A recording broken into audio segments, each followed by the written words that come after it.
I just like to put people on here who can be a representation of other things you can be besides what they've put out on these phones and through social media is the norm. You can be Dr. Stephen William, Nicholas Hayes, DDS, MS, MBA, right? You can do that. So if there's any closing remarks you'd like to make, Mr. Hayes, Dr. Hayes, I'm sorry, you can do so. Man, yeah, thank you guys. Thank you guys for having me. This was a blessing, and I just hope people that watch this and maybe it'll motivate others to look at their situation and just know that you can use anything for motivation, and then it's you versus you. One thing I learned is don't compete with other people. What is for you is for you. Find your own lane and kill that bitch.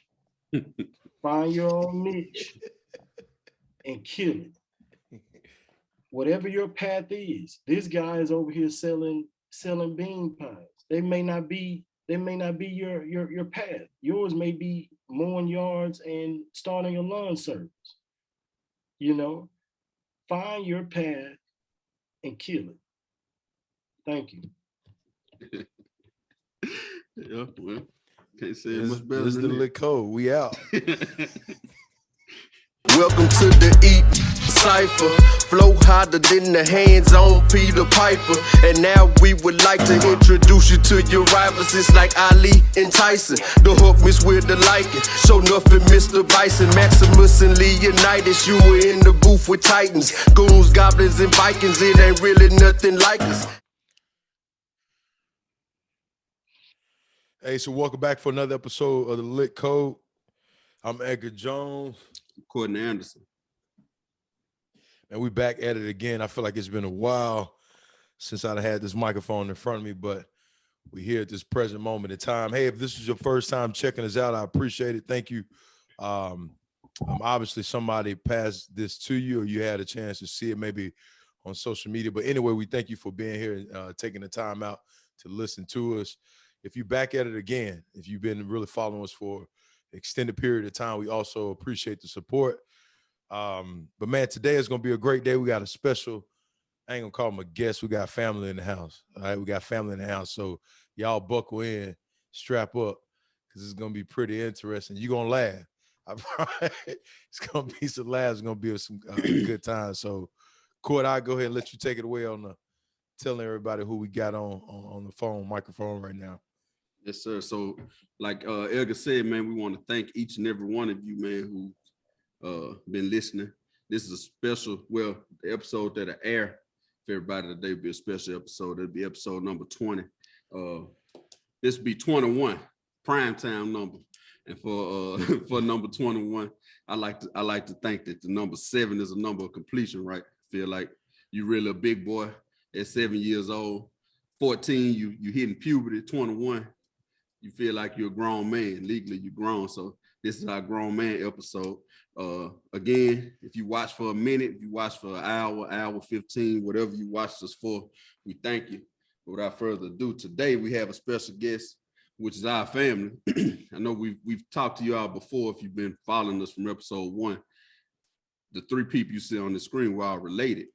2 of them are not blood related, but if you saw all of us anywhere around our hometown, you swear that all of us was cousins. That's how close our families are. The man up to your top left was my competition and everything coming up. My boss said we're closest in age on my mother's side, so we did everything together. Spent the night at each other's houses. We competed with football, school, whatever it was. We always competed. He liked the 49ers. I liked Buffalo Bills. He liked Elijah One. I like Shaq. He liked Rice. I'd rather have Moss. We've always gone back and forth, and he's one of the boss setters in the family because I think on my mother's side, as far as boss setters go, we go with our cousin Anita. She's the oldest. She stepped out as a lawyer. And then behind her, you have Tim, you have Chris. But then as far as my age group go, we have Dr. Stephen William, Nicholas Hayes, DDS, MS, MBA. I don't know if I'm missing if I'm missing some other kind of caption on the end, but don't worry. Don't worry, okay. he's gonna let you know. Yeah, he'll definitely tell us if I'm missing anything. Put some respect on my name. Yeah, those are the kind of bars we have right in the family.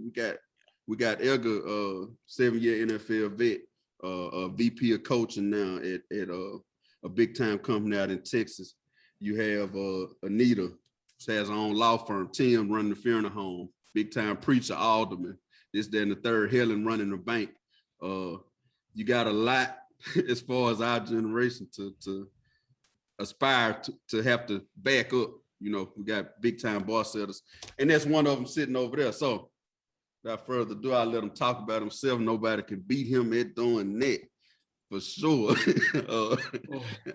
So again, Dr. Stephen William Nicholas Hayes, DDS, MS, MBA. Go ahead and talk, brother. All right. I would like to say thank you guys. It's an honor, and I really appreciate you guys for allowing me to speak today. And but like I said, it's a blessing. And I've been knowing you guys my entire life. You know, we grew up together. We spent time at each other's homes and families and family gatherings and things like that. And you know, growing up, we had no idea what our future would hold. But looking back, we did a great job. Our parents and grandparents did a great job of getting us here into these positions. And you know, as for myself, you know, I am a dentist, and I wanted to do it ever since I was about 5 years old. I pretty much knew what I wanted to do, and you know, my family, some of my family, we spoke of Anita and Tim, who was the preacher. They would make fun of me. I'm gonna, you know, they'll make fun of my voice and say, "Oh, I'm gonna be a doctor. I'm gonna be a doctor." My brother is like, I always would say, I'm gonna be a fat doctor, you know. And then at my graduation, he was like, he accomplished his goal. He became a doctor and he's fat. so he accomplished his ultimate goal. But you know, just throughout the entire path, you know, a lot of trials and tribulations happen along the way, you know, but that's life. You know, everybody has a story, everybody goes through something, but people deal with their, you know, their trials and tribulations differently. Some people go into depression, some people go into alcoholism, drugs, some people use it as motivation. And as used it for motivation, you know, just fast forward all the way to college. I lost my mother at the age of 19. I had a child, you know, that same year at the age of 19.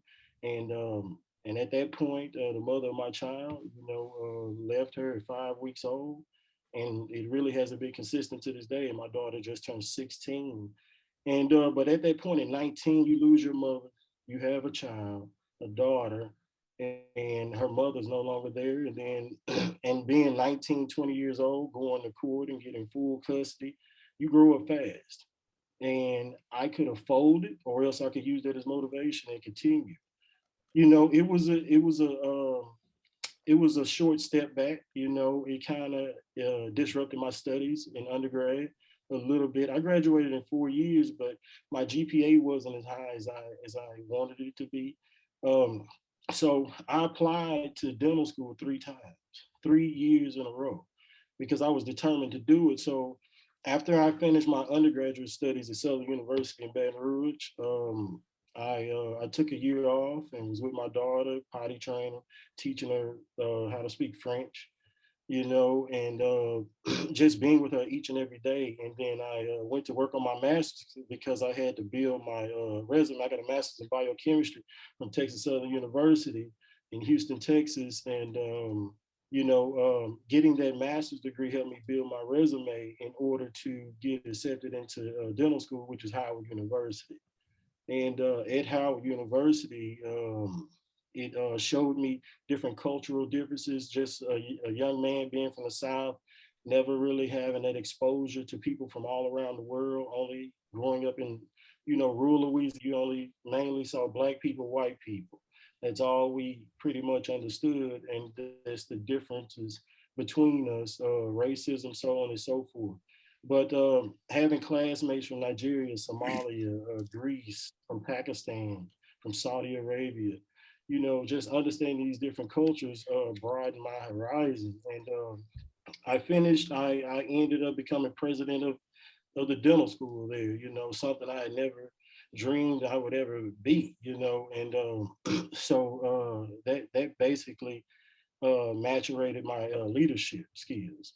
And I once I finished at Howard University, I ended up going to University of Texas in the largest medical center in the world in Houston, and then and did my residency, which helped me be able to do what I do now, which is mainly focused on special needs and elderly care. So majority of my patients are, special needs, or they're like 80, 90, 100 years old, and to just to be difficult to treat these type of patients, and different type of patients that have different types of syndromes and illnesses and diseases like you would only read about in a book. Those are the type of things I was training to do that a typical general dentist would not see on a day-to-day basis.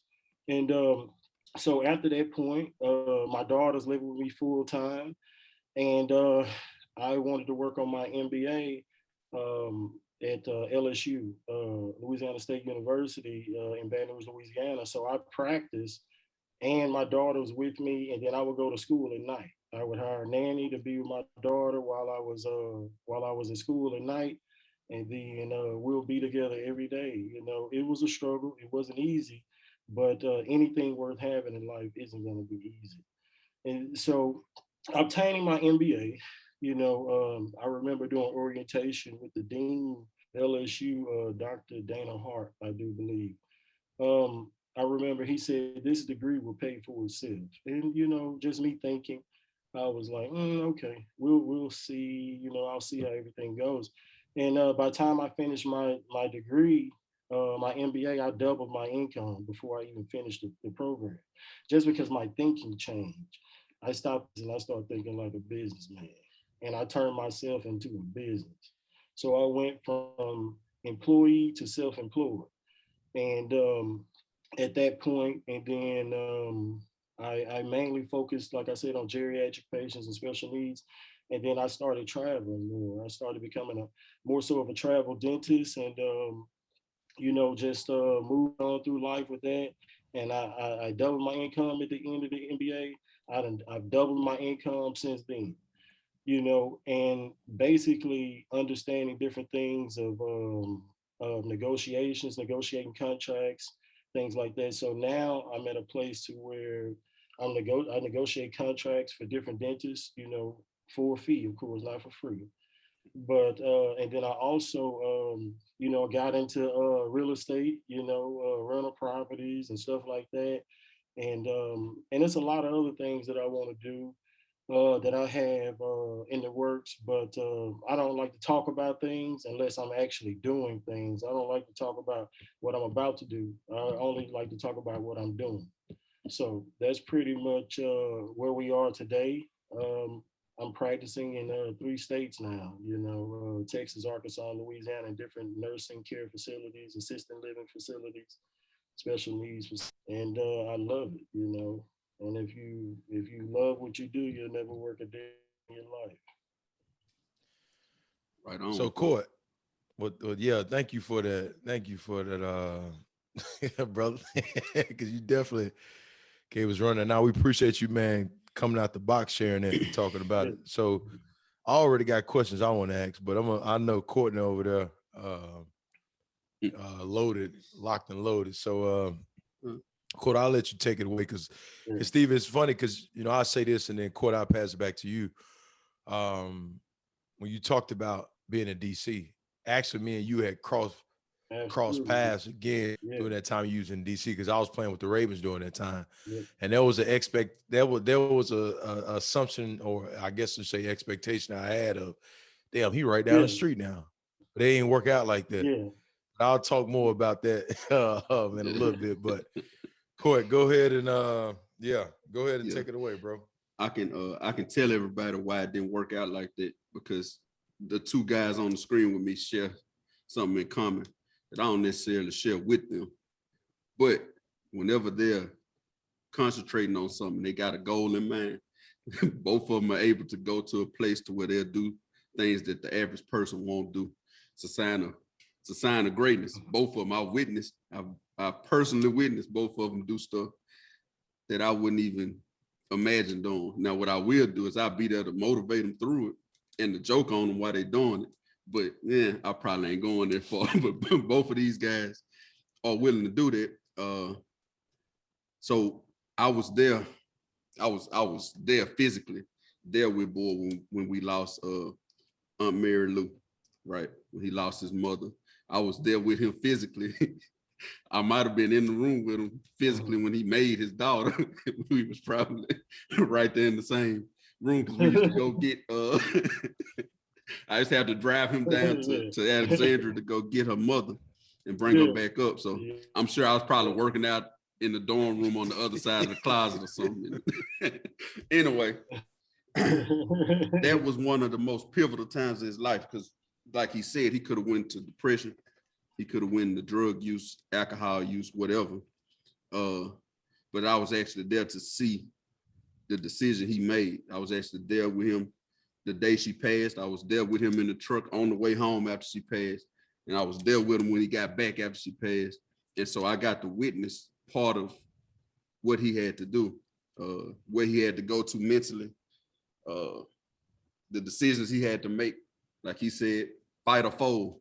Which one you gonna do? Neither one of us on the screen was raised to fold, right? His mother was one of the most jovial, bubbly people you ever want to meet.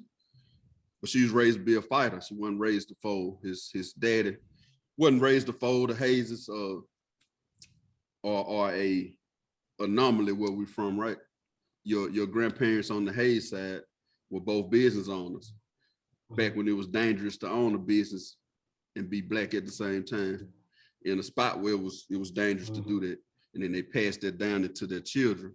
I was there when Uncle Mike, he's an accomplished businessman now, but I was there in the beginning when he was trying, right? He's in the house and you had that room when you first walk into the front door to the left, he had his office set up. It was paperwork everywhere, all around, briefcases with papers everywhere, where he was trying to get stuff to the point where it is now. We were there to witness that. Our aunt worked with special needs children, right? She traveled around and taught. She was an educator, taught special needs children. Most people that's listening might not know, but I'm pretty sure I know that's one of the reasons why you work with special needs and geriatric patients now. He is a business now. His father's a businessman. Certain stuff, we didn't know it coming up. Boy and I have talked about this before, but we watched your granddaddy, right? We had all these examples in front of us. We was fortunate enough to have it because most people don't have this, right?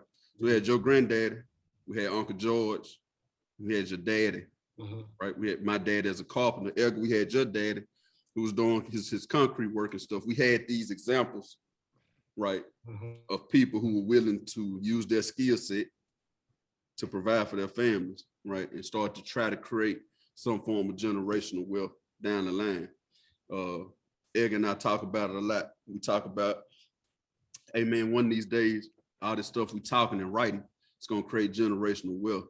I don't want anybody to think that's by mistake. I think it's a genetic thing. We were raised on it. If our family would have been drug dealers or they would have been pimps and prostitutes, right? We'd have saw that daily. Then that's probably what we'd be aspiring to be now. So, boy, if you don't mind, I want you to talk about like where you had to go to mentally after that happened, the decisions that you had to make, and then talk about your support system, because during the time you were raising Mary, you had to have a strong support system behind you to help you raise them when you had to go do what you had to do. So talk about that, the mentality you had to take on to get the job done, and just kind of give us a little insight on that. So I like to do this because I like people to know it looks good now, right? You can stay wherever you want to stay, drive whatever you want to drive. You quadrupled your original income. and people might just think that stuff just ended up that way, and that you had some kind of golden spoon that you just jumped up one day and said, "Hey, I'm gonna do this," and it ain't like that, right? It don't just happen that way. And I want people to know that a normal cat from Monroe, Louisiana, who's people from Rayville, Louisiana, can accomplish whatever they want to accomplish, even with major adversity in their life. So the most important thing in my life is my family. I take that very seriously because without my family, I would be nothing. And my family are the ones who were there through all these tough times. Whether they were there, in spirit, or whether they were there physically or mentally for words of encouragement through these tough times. So I had a lot of family that was with me in undergrad that helped me, and also working out. I worked out a lot in undergrad, and that's therapy.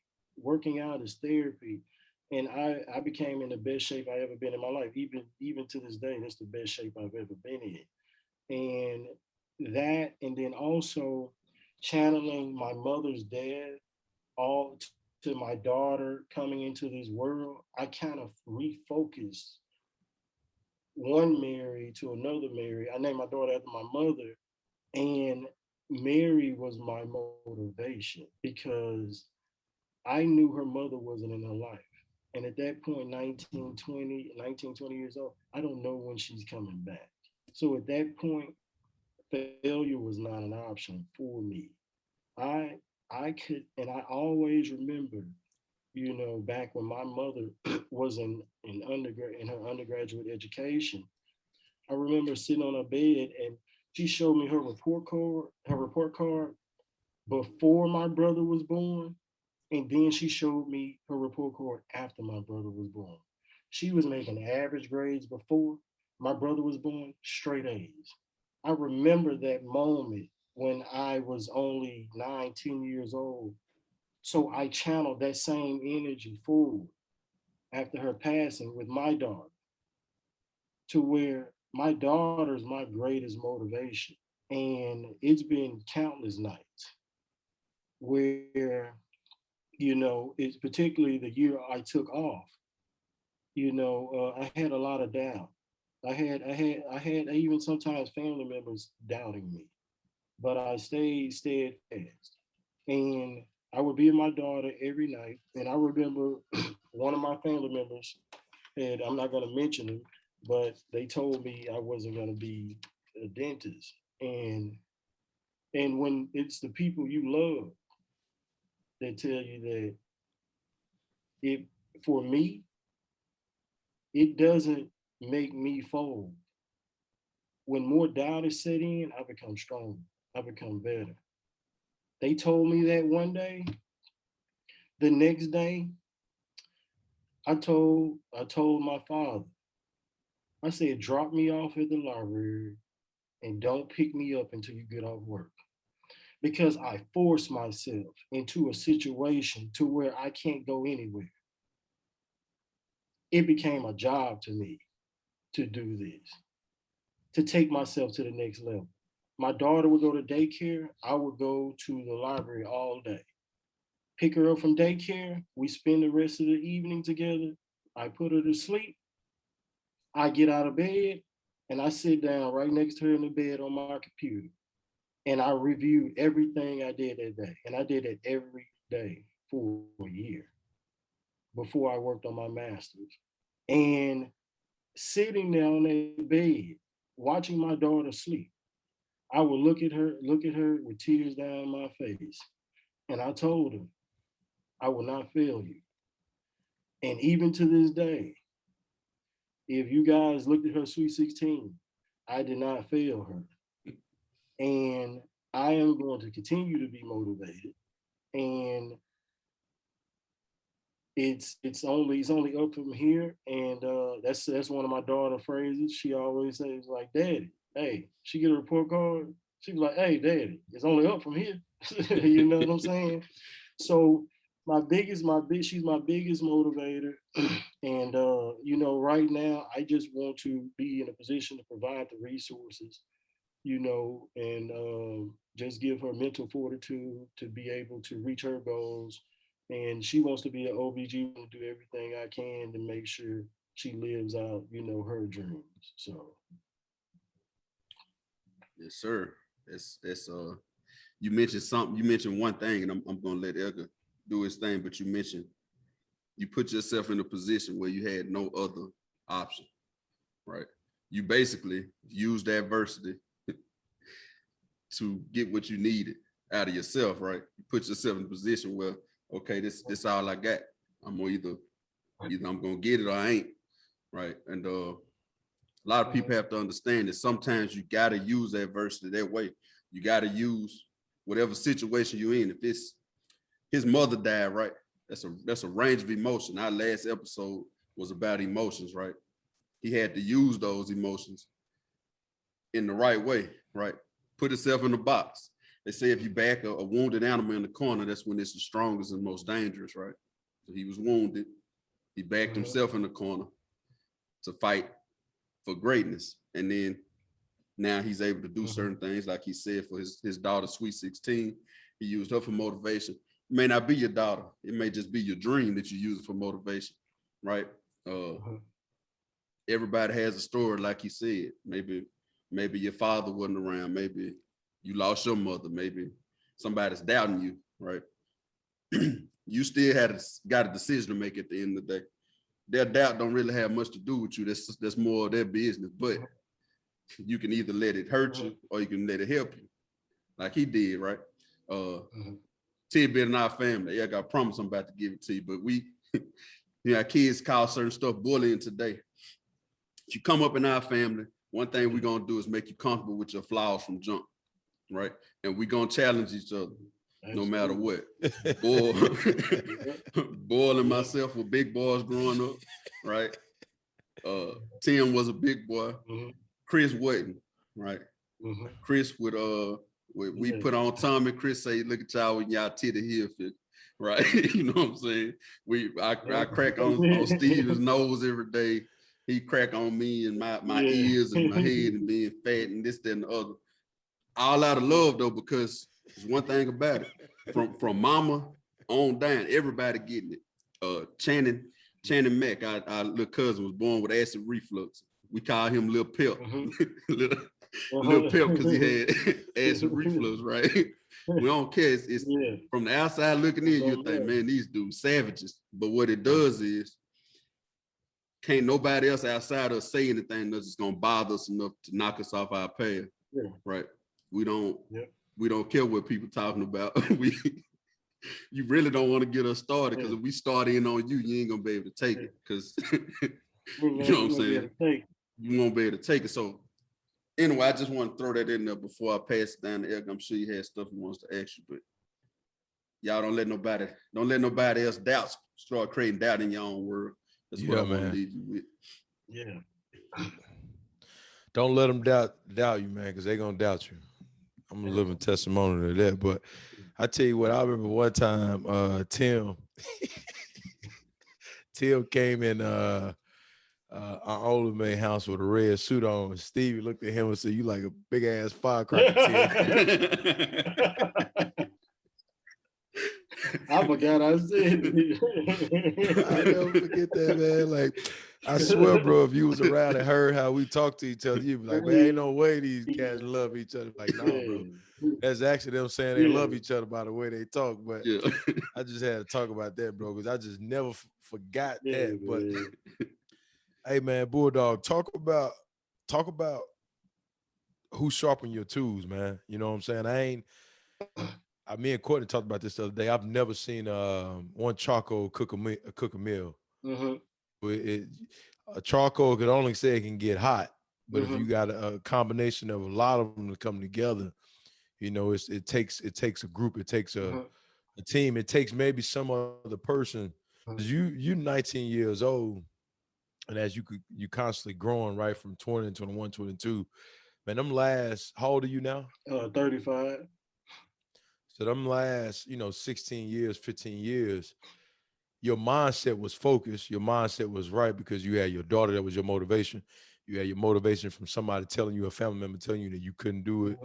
There was a lot of different things that was motivating you. But talk about the people that was sharpening your tools, man, and kind of, because I feel like they can kind of, Mhm. at that age, bro, you 19, your testosterone going. Mhm. You focus and you pissed Yeah. off probably at some point in time about what's happening in your life, but you also Yeah. focus. Who was those people that was talking to you at that moment in time, and even along this process that's been pouring into you? It's been sharpening them tools. It's a whole collection of people, and I know I can't name everybody along the way, Yeah. but some people may not have said anything. It's just some people through their actions, but just to name a few, my grandfather was very important in my life.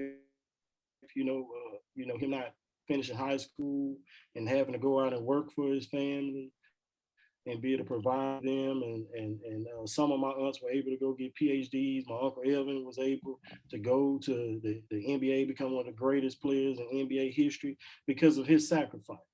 Yeah. You hear about stories like that as a kid. You hear about racism, like you said, him starting a business, in the '60s, and him having to deal with racism then, and seeing my aunt Olame, go to college, is one of the few Black women to ever go to that university. It was Northeast Louisiana University at the time, and her becoming a biology teacher, and how she always emphasized education and how important education was. My mother emphasized education. She was always articulate, and she could speak very well. Just being around my father's grind. And one thing about my father, he was an entrepreneur his entire life. He always hustled. My dad always woke up every morning. I don't even know where he was going, but I know he got up every morning and he didn't come back into the evening. And he was up in a suit every single day and go out and hustle and come back. I know we had rough times growing up as a kid, but I didn't know because my mother and father everything together, and I didn't know if any of my family members had rough times or not, because if one person is falling down, then the whole family's falling down, and everybody was always there to pick each other up. That's why I say family is one of the most important things to me in my maturation in life. Just seeing these different people do these different things, and everybody was pretty much on the same track and same path to success, in whatever they were doing, and that that helped me out a lot as a young man, to be where I am now. And I saw a lot of great fathers growing up. That's something you don't quite see these days. A lot of single parent households. I didn't even know what the hell a single parent household was growing up, because I saw everybody with their fathers and mothers everywhere I went. I didn't even know, and so I can only imagine what the children are dealing with single parent households. And it's very important, as we know, is so many statistics out there that shows, how successful a child can be when they have both of their parents in the household versus having just a mother or just a father. And I'm one of those statistics now. And so I have to work 20 times hard in order to make sure that those statistics do not become valid or true. Just doing everything in my power, but my upbringing is everything to get me to where I am, and that's just the actions I saw. Yeah. No, man, that's appreciate you for sharing that, because it's important. I feel like we always getting these life lessons in front of us, even if it's not the best representation of you doing things the right way, right? Like, Absolutely. so there are some kids that don't come from a household of mom and dad. Maybe it's just mama there or daddy there. They come from a household where their dad was a pimp and their mama was out on the streets. Mhm. But then in the day, you still have a choice as far as what you want to do with what you saw. Mhm. That's, you have and no one can take that away from you when it comes to you making those decisions. midst of the adversity, in the midst of the frustration, in the midst of the unhappiness that you probably seen, you always had that choice to say, all right, I saw this, but I'm gonna decide to do something different, because we see around us, not one thing that's not exempt is consequences. Absolutely. You know what I'm saying? And a lot of times you hear people speak about consequences. We always talk about it in a way that's like, well, I acted crazy, so these are the consequences behind me acting crazy. I end up being in jail, right? Like, well, the consequences behind you deciding that you was gonna put your head down and take care of business. Now you're able to provide for your daughter. Now you're able to have a life where you're able to pretty much go out and do whatever you want to do. You know, when it's I talked about this earlier at the beginning. It was interesting because me and you crossed paths back with each other when you went to DC, and I was playing for the Ravens, and I found out you was going on to Howard. And Court Bulldog was the first family member that was up there next to me. That close, that was my age. So I'm thinking like, we about to kick it.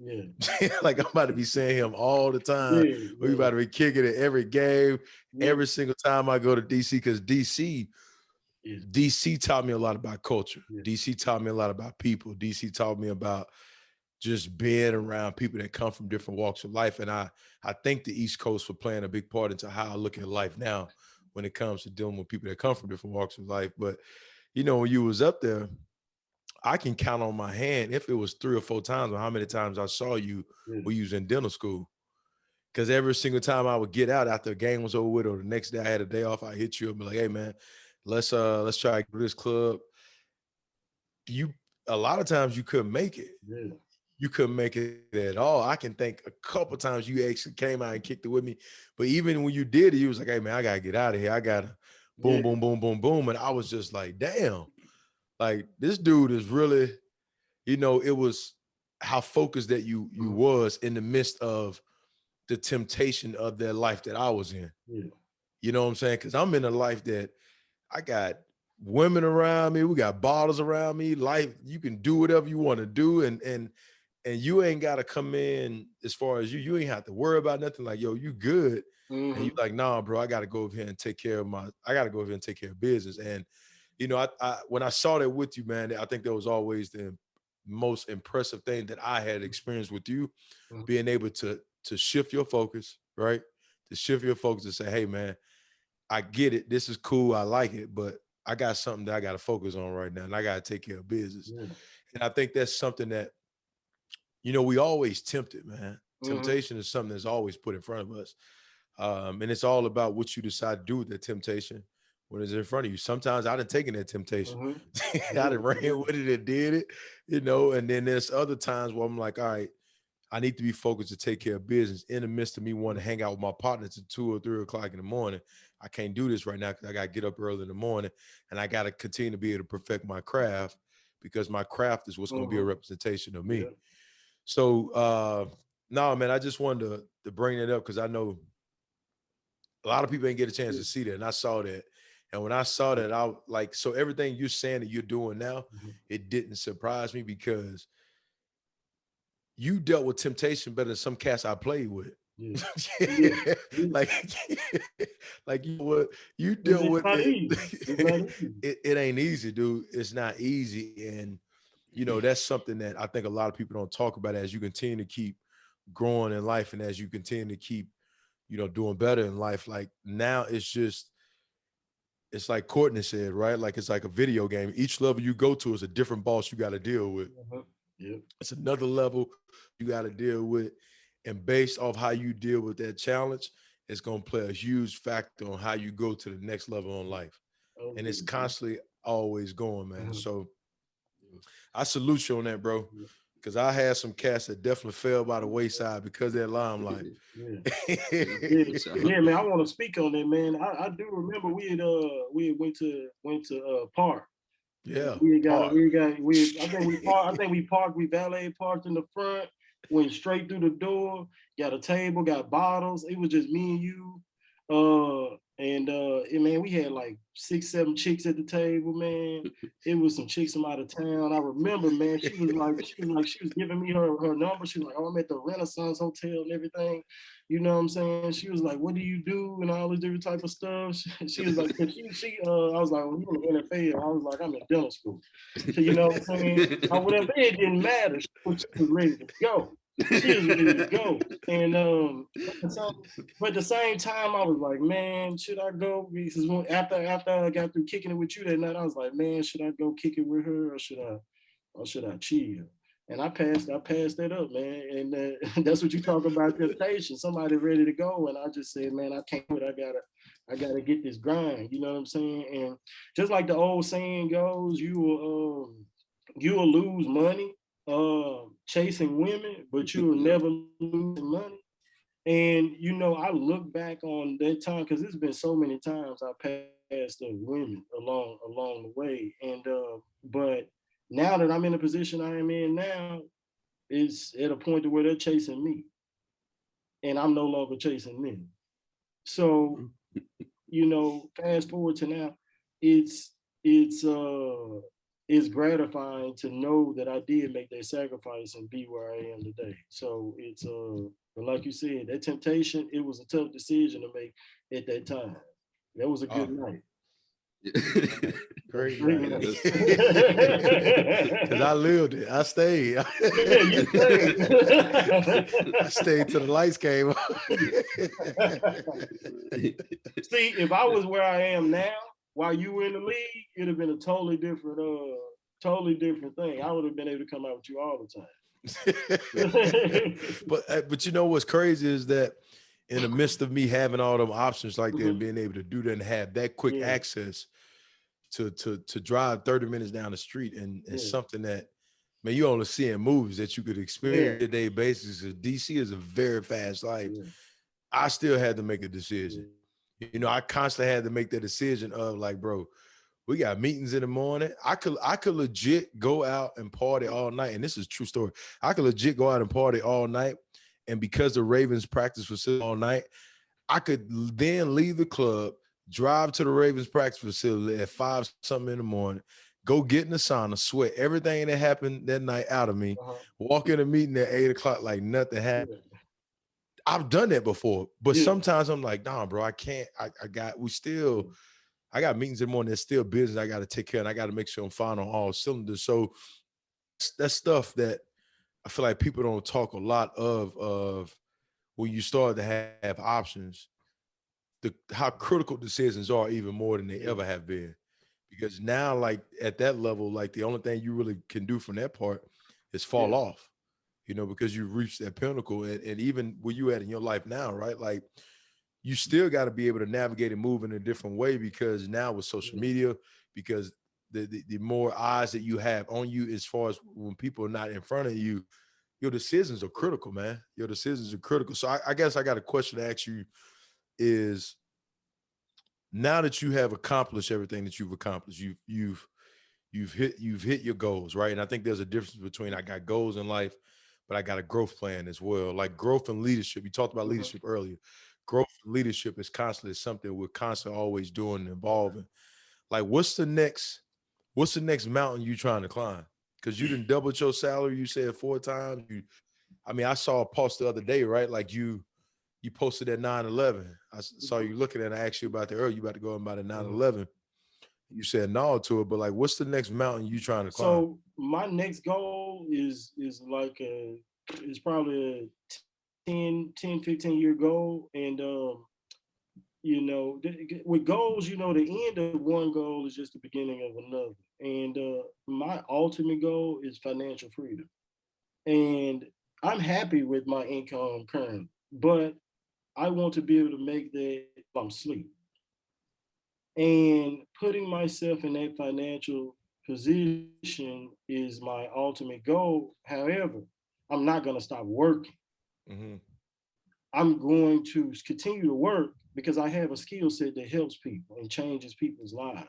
So put myself in a position of financial freedom and travel the world doing mission work for free. That is my ultimate goal. And then once I'm older, I want to go back to Howard University and become dean of the dental school. That would be my retirement. That is my long-term ultimate goal. And every step I take from now on forward is putting myself into a position and putting all the puzzle pieces together to get me to that point. So whether it's negotiating contracts for dentists, purchasing and selling real estate, all of that is getting me closer to the ultimate goal. And it seems like too, not just going back to Howard and taking that position at Howard, but also too the gift of giving back. Absolutely. Being able to help people out, because you can't put a price on that. You can't. And ain't no check that come across you that can replace long term, maybe short term, long term of being able to help people out, man, and give someone and put them in a position that you can help them out as far as what they're struggling with. So absolutely. Corey, what you got over there? Because you've been festering for a little bit. I was just listening to y'all talk about good old me versus me, and how that other me gonna show up at every level, right? It's me versus me. I'm sorry to interrupt you. It's me versus me, because Steve, you did something else, bro, that you did a while back ago, and I did it probably about 2 or 3 months ago, quoting about the half marathon. Okay.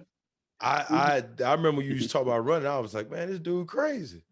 Like at that size, you finna go out there and run. And I talked about this in the previous episode, but we ain't gonna sit on for too long.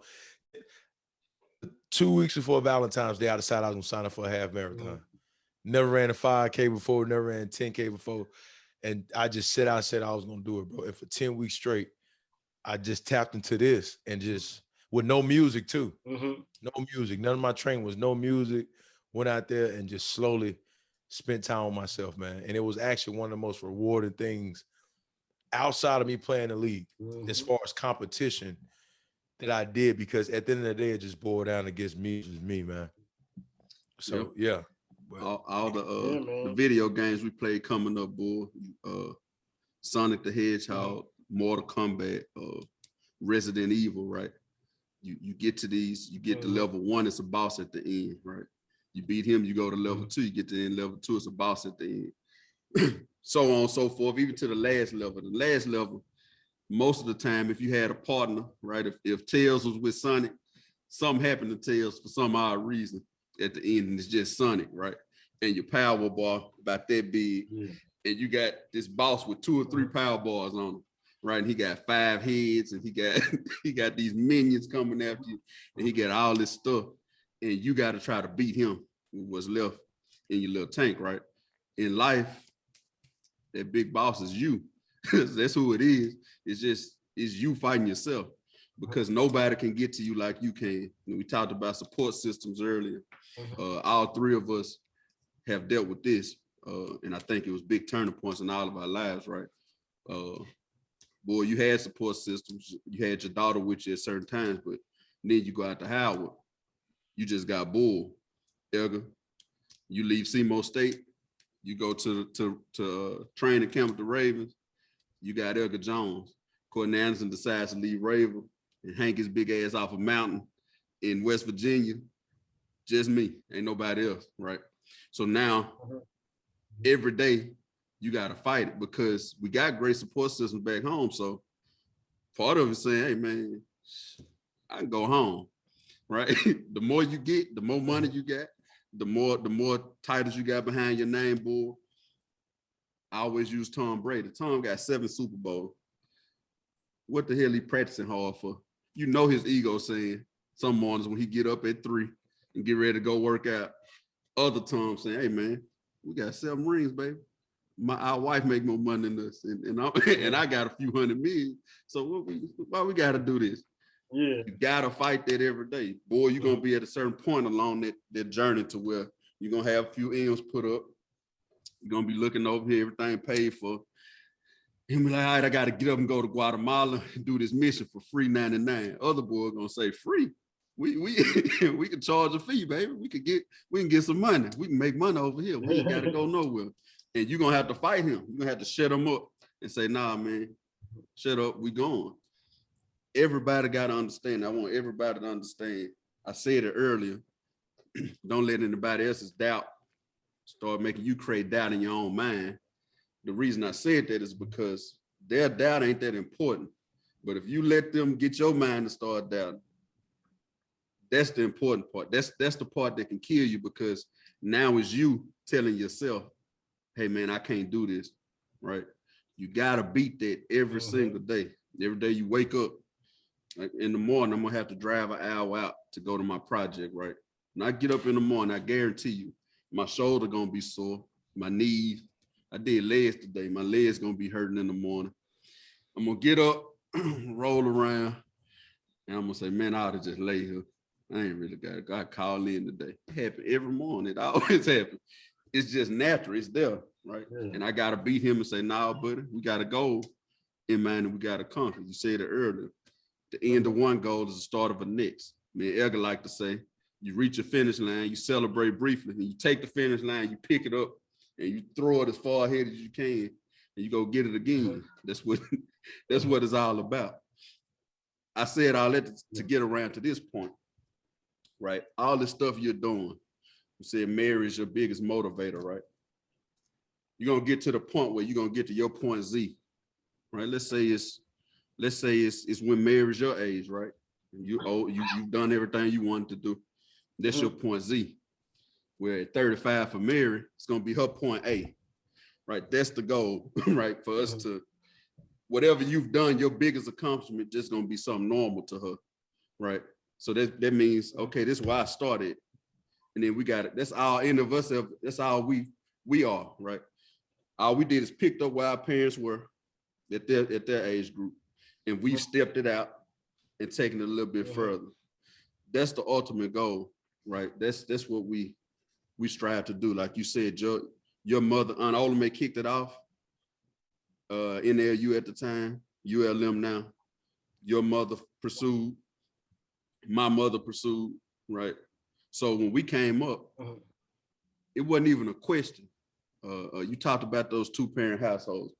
I say this, neither one of the households we grew up in was perfect, even though both parents were there for, both parents were there for, neither one was perfect, but to have the visual to look at, right? You knew how things were supposed to go. They taught us to where we thought it wasn't no other option but going to college. How many of y'all thought it was something else on this thing besides going to college? We knew we going to high school.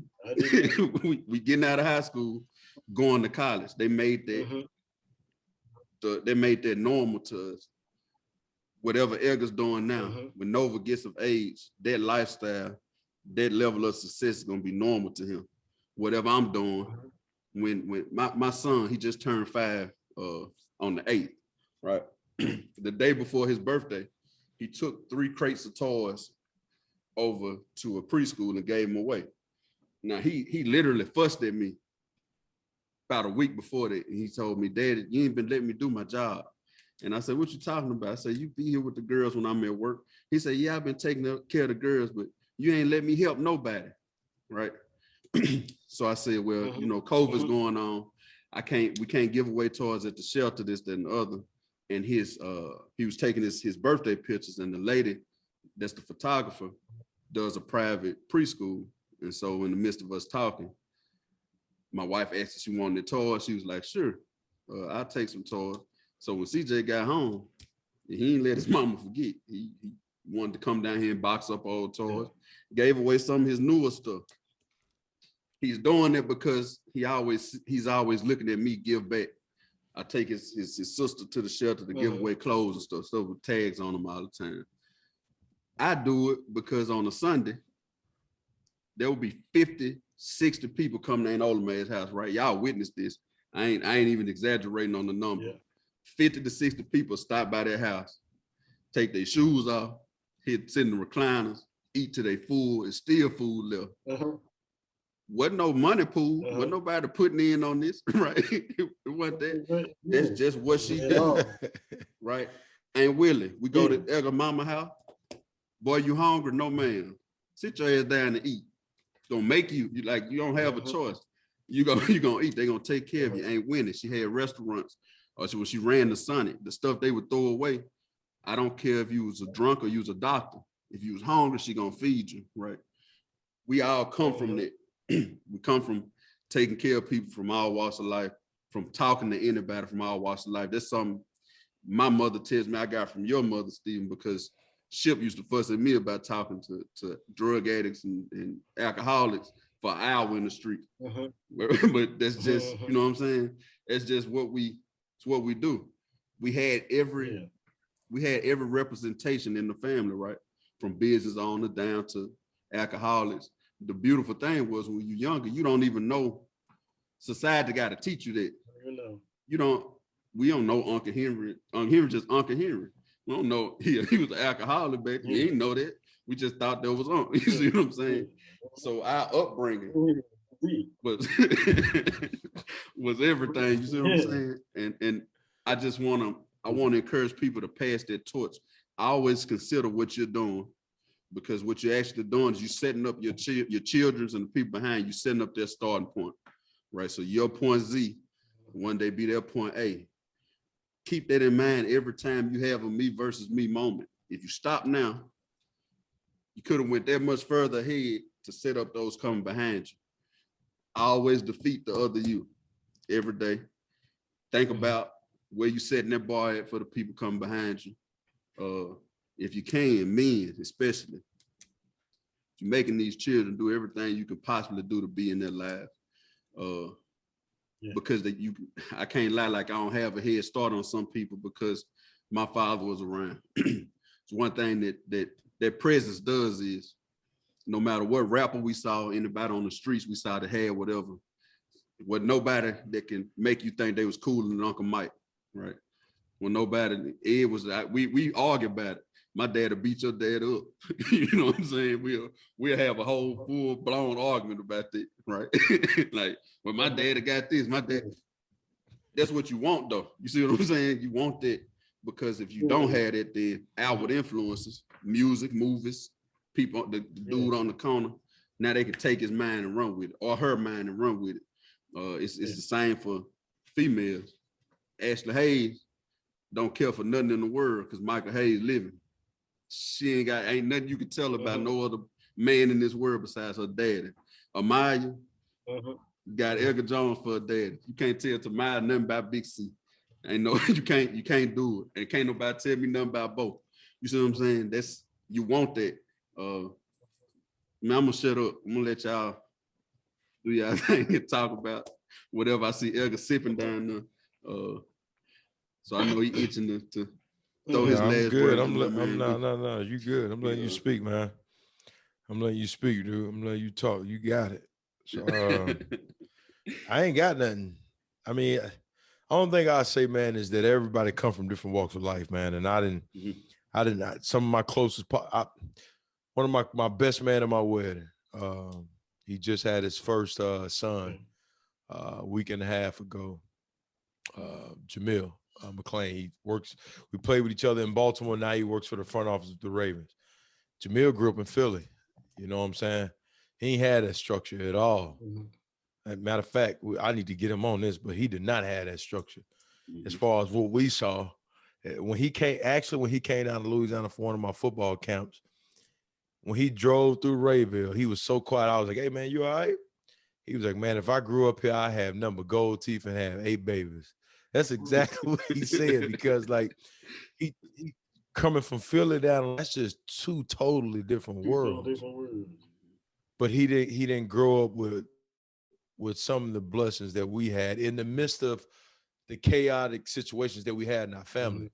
And that's what I want to emphasize, because in the midst of what we saw in our household, right? Like as much as that structure we had, still had a lot of problems as well. You know what I'm saying? With family members. And I know my mom and my daddy, you know what I'm saying? My issues with my old man. Now me and him talk all the time, be cracking on each other. You know what I'm saying? But I still had some, at times, I had a lot of those challenges. But back to my point with Jamil, like he didn't have that, but it always boils back down to having a choice. And sometimes in the midst of you making them choices, they can be very difficult, man. You know what I'm saying? Depending on what cards you was dealt, depending on what somebody did to you, depending on what somebody said to you, but you still have the power of choice and making decisions as far as what you're gonna take with this situation and how you're gonna move forward. And now when I'm speaking to whoever may be listening to this, you may be the first one in your family that's actually decided to start your own business up and get things going for your family. So let that be the foundation of somebody who decided to step out and do that. Because based off that decision that you make to keep going into that positive, staying in that positive state of mind and creating that business and getting that master's or getting that doctrine, right? There's going to be a story that's going to be told about you 10 years, 20 years down the road. Mm-hmm. You know what I'm saying? So even though you may not come from exactly what we had dealt to us, who's to say that you can't be the one that decided to be the one that when somebody talks about you, they say, hey, my aunt and my uncle did this. You know what I'm saying? My mom, my daddy did this. So it's always, I say that to say, man, that don't before quote on the last episode, don't devalue your value. You know what I'm saying? Don't devalue your value based off of you hearing other stories and thinking like, well, damn, I can't go out there and do that. You just go out there and figure out your own space in this world, man, and what works well for you and what you bring to the table. Because that's what I understood about sports. That's what I understood. I've in these last like 10 years, I've constantly started to understand that regardless on what place I walk into, regardless on who I am around, regardless on what their status is and what they've accomplished, I bring something different to the table. And I just got to figure out how I can bring that different thing into this space and that's my value. So Jamil and people like Jamil are anomalies, right? Everything, if you're a stat guy, everything about the stats say he shouldn't have made it to the level he's at now, right? Where he grew up, didn't have that support system, didn't have whatever his family structure was. But like you said, he found something, right? He got determined about it. He made a decision, I'm gonna be great in this, and I'm gonna use this to change the trajectory of my family, right? Now his son won't know none of those struggles Jamil knew. He took it all for him. He already made that sacrifice, right? So his son is gonna start at Jamil's point Z, like I talked about. His son's gonna know Ravens front office, and my daddy was a 10-year NFL vet, and we supposed to have some M's in the bank account, this, that, and the other. He's gonna know dad is here, dad is here, dad is here. So when he has a child, he's gonna think it's supposed to be the same way. Now Jamil's gonna take what was meant for bad, what should have destroyed him because he decided that it wouldn't. It changed 25 years from now, right? Like you just said, his son or his grandson gonna be saying, well, granddad was such and such and such and such, and that can keep spawning on from there. No different from boy talking about his grandmother, grandfather earlier. His aunt, you think we hard on each other on that side of the family, where the competition for success on that other side, if you don't know no better, you can't handle that. They rough over there, but it's a good thing. They just pushing each other to keep it going. But as the children come off of that, they all think that's normal. And that's what we're trying to get you to see. Your chaos, your chaotic past, your downfalls, your adversity, right? You're going through them for a reason. You better for them. The people coming behind you, though, you can kind of shield them from hitting those potholes, right? If I know it's a big pothole up the road, boy, you just bought your daughter a new Jeep, right? Let's say it's a road wherever you live in there now. And you know it's a bad road, bad potholes on it. So I saw you had some nice tires on there. You'll never go out and say, hey, Mary, go drive down that road going 80, right? Just get it all the way up, baby. Put your foot in and go down that road down there with all the potholes down. It don't make sense, right? It'd be the craziest thing in the world to do. But you made it so she can go drive down this beautiful new paved road, right? We're gonna send them that way. Or we gonna stop her from being challenged? No. We want her to bump her head here and there. We want her to learn how to use adversity. But a lot of people that made it through some of the stuff we made it through, and some of the stuff Jamil made it through, we were blessed and we were lucky. Because even with the family structure I had, even with you knowing better, Edgar, you too, Bull, we've all put ourselves in some situations where we had no business being in them, and we had the structure, right? I know I've been in some stuff I ain't had no business being in, for sure. In the south side of Baton Rouge, I ain't got no business out here doing stuff I'm doing, right? I don't have no business out here with these people, but I'm here just because, like you said earlier, the testosterone up. You think you're indestructible at the time. You just got lucky, right? we trying to keep our people from going through that. So, man, you can. I said it earlier. You can lose your mother, you still be Dr. Stephen Hayes with all these letters behind his name, right? And with the salary he's making, and graduate of some of the most prestigious universities in the world. What we got Southern, we got Texas Southern, we got Howard, U of H, LSU. What else we got? That's it. That's all of them. We got that's all of them. Yeah, that's all. But all these places he's graduated from after losing his mother at 19 and having his first daughter in the same year, right? That's big. A lot of people go crazy from that, right? But it's all about, even if you did though, it's still all about the bounce back. Your brother struggled with it, right? But now he's the owner of King's Valet. He got his own valet trash service out in Houston, doing well. Big bounce back. I'd like to have him on one of these days, but he'll never stop laughing. We'll have to. He gonna want to crack jokes and laugh the whole time. He ain't gonna want to be serious, but everybody handles stuff. If his wife next to him. Oh yeah, if I get Lisa by him, he gonna be a saint. That's for sure. He know better.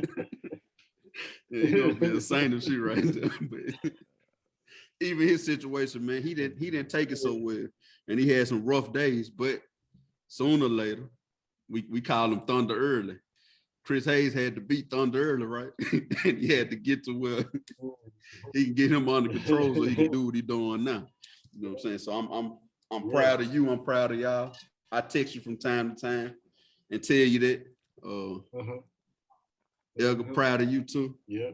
Elga, he hit me up every once in a while, tell me the same. Glad you came on, man. Happy to have you. Happy that you out there being a representation of unfortunately was not the norm now, right? An educated Black man who's all in for his family. It's not the kind of picture they want to put out there to our youth. They'd rather put out, some cat that's wearing a bunch of designer, smoking and drinking a bunch of designer, and making kids here and there and ain't taking care of them. And make you think that's your only options, right? You be that, you can be a ball player, you can be a D-boy, trap boy, whatever they call it, trap stars, this, that, and other. It's part of us that like this stuff, right? But it's what you see here is also what you can be, right? In spite of, you can be that. So I just like to put people on here who can be a representation of other things you can be besides what they put out on these phones and through social media is the norm. You can be Dr. Stephen William Nicholas Hayes, DDS, MS, MBA, right? You can do that. So if there's any closing remarks you'd like to make, Mr. Hayes, Dr. Hayes, I'm sorry, you can do so. Man, thank you guys. Thank you guys for having me. This was a blessing, and I just hope people that watch this and maybe it'll motivate, others to look at their situation and just know that you can use anything for motivation, and then it's you versus you. One thing I learned is don't compete with other people. What is for you is for you. Find your own lane and kill that bitch. Find your own niche and kill it. Whatever your path is, this guy is over here selling bean pies. They may not be your path. Yours may be mowing yards and starting a lawn service. Find your path and kill it. Thank you. Yeah, well, Can't say it This much better is the than L.I.T Code. We out. that.